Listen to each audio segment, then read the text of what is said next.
Okay, wako ambao wanadai kwamba alihusishwa sana na masuala ya Freemason. Sababu wewe ni mshikaji wako, mlikuwa mnakaa pamoja. Kumuona siku labda akiwa labda anataja Freemason kwenye maisha yake?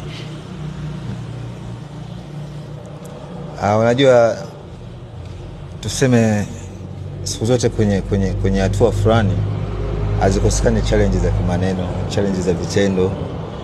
Hizo ni challenge ambazo sisi pia tulikuwa tukizipokea kwa hatua moja ama nyingine kufanya kitu kikawa tofauti.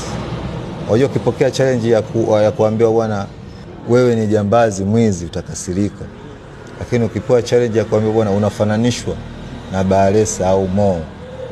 Kanumba alikuwa ni mpambanaji, alikuwa ni fighter. Kanumba alikuwa ni sio mtu wa kuongea, alikuwa ni mtu wa vitendo.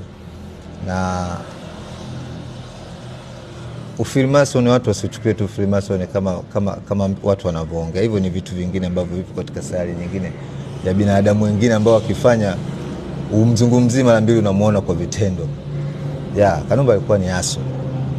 Na wako watu wengi mahaso ambao wanatoka kwenye hatua moja kwenda kwenye hatua nyingine. Mtu pasipo kuamini ukaanza kuangalia huyu kaenda kwa mganga bwana, huyu bwana hivi, lakini Kanumba hakuwahi kuwa Freemason, na Kanumba si Freemason, na Kanumba laiti angekuwa hai ndio angemuelewa alikuwa mtu wa aina gani. Ila tumwachie Mungu kwa sababu ndio mwenye kujua siri ya kila binadamu duniani.